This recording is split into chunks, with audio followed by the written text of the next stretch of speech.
महाराष्ट्र में वोटिंग से पहले शरद पवार ने मान ली हार, किया बड़ा ऐलान। राजनीति से संन्यास लेंगे शरद पवार, उद्धव कांग्रेस सन्न। शरद पवार बोले, कितनी बार लड़ूंगा चुनाव, कहीं तो रुकना होगा। नमस्कार, स्वागत है आपका। आप देख रहे हैं द न्यूज और मैं रानी गुप्ता आपके साथ। महाराष्ट्र में इस वक्त विधानसभा चुनाव को लेकर के सियासी पारा चढ़ा हुआ है। इस बीच राजनीति से रिटायरमेंट को लेकर के एनसीपी नेता शरद पवार ने एक बड़ा हिंट दे दिया है। बता दें कि हाल के समय में अजीत पवार कई बार उनके रिटायरमेंट को लेकर के सवाल उठा चुके हैं। अब इस बीच जिस तरीके से शरद पवार ने जो बयान दिया है उसको लेकर के कई सारे सियासी मायने निकाले जा रहे हैं। कुछ का यह कहना है कि शरद पवार अब राजनीति से संन्यास लेना चाहते हैं, जिसकी वजह से उन्होंने ये कहा है कि कितनी बार आखिर वो चुनाव लड़ेंगे। अब वो इस बार चुनाव नहीं लड़ने वाले हैं। तो वहीं दूसरी ओर कुछ लोगों का यह मानना है कि महाराष्ट्र में चूंकि महाविकास अघाड़ी की सरकार तो अब बनेगी नहीं, महायुति की जीत सुनिश्चित है, जिसकी वजह से पहले ही शरद पवार अपने कदम पीछे खींच रहे हैं और उन्होंने इस बात का ऐलान कर दिया है कि वो अब चुनाव नहीं लड़ेंगे बल्कि राजनीति से रिटायरमेंट ले लेंगे। दरअसल आपको बता दें कि इस बयान ने राजनीति में खासकर कांग्रेस और उद्धव ठाकरे के लिए मुश्किलें बढ़ा दी हैं, क्योंकि अगर हम देखें तो महाविकास अघाड़ी में कांग्रेस, उद्धव ठाकरे और शरद पवार ही मुख्य मुखिया हैं। ऐसे में शरद पवार का इस तरीके से बयान दे देना, वो भी वोटिंग से पहले, जाहिर तौर पर उद्धव ठाकरे के लिए बड़ी टेंशन बढ़ाने वाली बात है। आपको बता दें कि इसी तरीके से देखने को मिला था कि भी हाल ही में जो लोकसभा के चुनाव हुए थे तब भी सोनिया गांधी जो हैं पहले तो ये कहती हैं कि उनकी जो स्थिति है, स्वास्थ्य है, वो ठीक नहीं है, काफी ज्यादा बीमार चल रही हैं। ऐसे में वो रायबरेली से लोकसभा का चुनाव नहीं लड़ सकती। लेकिन देखने को मिलता है कि यहां पर भी सीधे तौर पर ये भाप गया था इंडिया अलायंस और कांग्रेस की उनकी सरकार सत्ता में नहीं आने वाली है, फिर से मोदी सरकार ही सत्ता में आएगी, जिसकी वजह से सोनिया गांधी ने भी ठीक यही रास्ता अपनाया था और वो राजस्थान से राज्यसभा के लिए चली जाती हैं। और इस पूरे मामले को लेकर के कुछ लोग जो है अब सोनिया गांधी वाले घटनाक्रम से शरद पवार का ये जो ऐलान है उसको जोड़ करके देख रहे हैं। आपको बता दें कि एनसीपी शरद गुट के मुखिया ने अपने रिटायरमेंट को लेकर के हिंट देते हुए कहा कि अब नए लोगों को चुनकर आना चाहिए। 84 साल की उम्र में भी शरद पवार राजनीति में काफी सक्रिय हैं। बता दें कि रिटायरमेंट के संकेत देते हुए शरद पवार ने कहा कि कहीं तो रुकना पड़ेगा। उन्होंने कहा कि मुझे अब कोई चुनाव नहीं लड़ना, मुझे अब चुनाव को लेकर के रुकना पड़ेगा और नए लोगों को आगे आना होगा। आपको बता दें, दरअसल पूर्व केंद्रीय मंत्री और महाराष्ट्र की राजनीति के दिग्गज नेता शरद पवार ने आगे ये भी कहा कि मैंने अभी तक 14 बार चुनाव लड़ा है। मैं ये बताना चाहता हूं कि अब मैं सरकार का हिस्सा नहीं हूं। मेरे राज्यसभा के कार्यकाल में अभी 1.5 साल का समय बचा हुआ है। इसके बाद मैं राज्यसभा में जाऊंगा या नहीं, इस पर मुझे विचार करने की आवश्यकता है। मैं अब चुनाव नहीं लड़ूंगा। मुझे अब ना तो एमएलए बनना है और ना ही एमपी बनना है। मैं लोगों को सेवा करना चाहता हूं। अगर हमारे विचारों के साथ सरकार आती है तो हम सरकार के साथ मजबूती से खड़े होंगे। आपको बता दें, दरअसल इस साल की शुरुआत में अजीत पवार ने शरद पवार पर कई बार निशाना भी साधा है और यह कहा था कि कैसे उम्र के इस पड़ाव पर उन्हें घर में रहना चाहिए, पता नहीं वो कब संन्यास लेंगे, जिसके बाद शरद पवार ने भी पलटवार किया था। लेकिन उस पलटवार के बाद अब महाराष्ट्र में वोटिंग से ठीक पहले इस तरीके का बयान दे देना खुद महाविकास अघाड़ी के लिए काफी ज्यादा नुकसानदेह साबित हो सकता है। इस बीच आपको बता दें कि जो शरद पवार का रिटायरमेंट को लेकर के संकेत देने वाला बयान है, इसको लेकर के बीजेपी नेता विनय का बयान सामने आया है। सुनिए बीजेपी नेता क्या कुछ कह रहे हैं।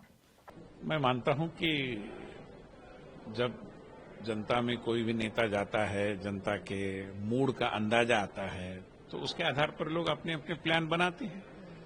तो जब सामने कुछ अंधेरा ही दिखाई दे रहा है तो स्वाभाविक है कि लोग कहेंगे कि शायद अब निवृत्त होने का समय आया है।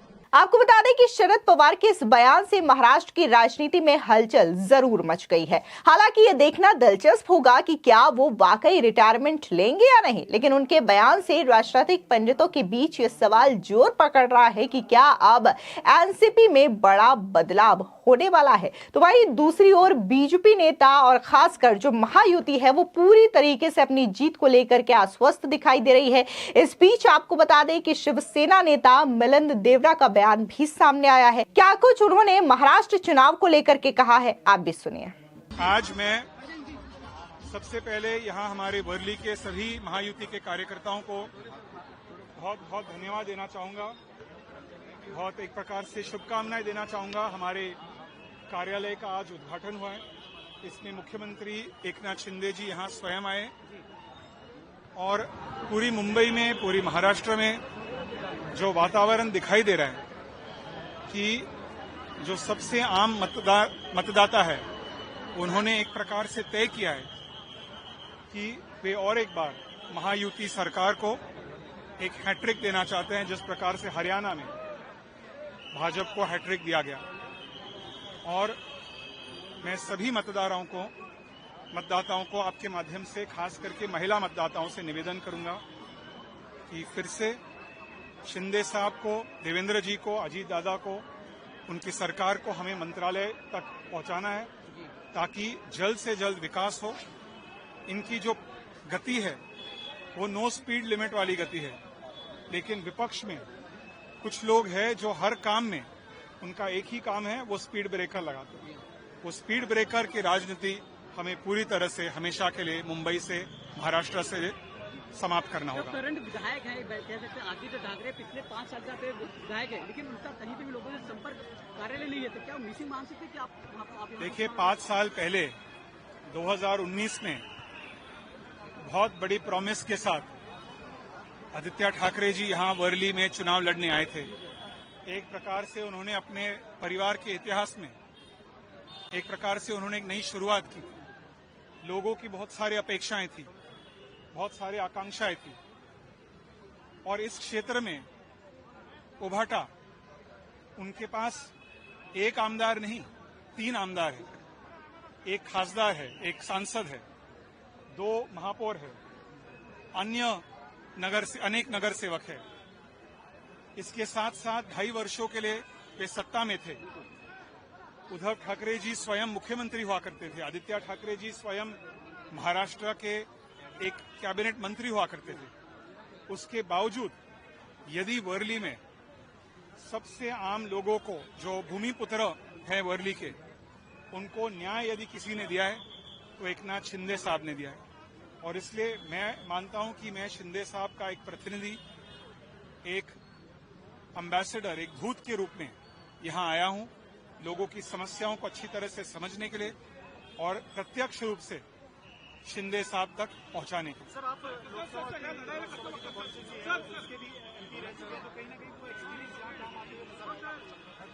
देखिए, साउथ मुंबई मेरे लिए कोई नई चीज नहीं है, नई जगह नहीं है। साउथ मुंबई से हमारे परिवार 1968 से 1968 से लगातार, मेरे स्वर्गीय पिताजी मुरली देवरा जी इस क्षेत्र के कॉरपोरेटर रहे, उसके बाद एमएलए, एमएलसी, उसके बाद लोकसभा सांसद, उसके बाद राज्यसभा सांसद। मुझे भी इस कंस्टिट्यूंसी के जनता की सेवा करने का कई बार अवसर मिला लोकसभा के रूप में। आज भी एक राज्यसभा सांसद होने के नाते मैं अपने आप को एक लोकसभा सांसद के रूप में देखता हूं। लोकसभा सांसद की तरह मैं लोगों की समस्याओं को दूर करने के लिए हमेशा संघर्ष करता हूं, उपलब्ध रहता हूं। तो हमारा उद्देश्य है लोगों का, दक्षिण मुंबईकरों का, वर्लीकरों का, मुंबईकरों का, महाराष्ट्र को हमें आगे ले जाना है। हर चीज को अपोज करना। मुंबई मेट्रो को आदित्य ठाकरे जी ने अपोज किया। इसकी वजह, इसका कारण, इसका नतीजा क्या था? 4 साल के लिए मुंबई मेट्रो डिले हुआ। 14,000 करोड़ रुपए का नुकसान महाराष्ट्र सरकार को हुई। महालक्ष्मी रेसकोर्स, मुख्यमंत्री साहब का विजन क्या है कि महालक्ष्मी रेसकोर्स वे आम मुंबईकरों के लिए खोलना चाहते हैं। 300 एकड़ जमीन दक्षिण मुंबई में एक वर्ल्ड क्लास सेंट्रल पार्क बनाना चाहते हैं। इसका विरोध आदित्य ठाकरे जी ने किया। इसलिए मैंने पहले भी जो कहा, मैं और एक बार दोहराना चाहता हूं, ये स्पीड ब्रेकर का राजनीति को हटाकर नो स्पीड लिमिट वाली राजनीति हमें मुंबई महाराष्ट्र में और एक बार लड़ना है।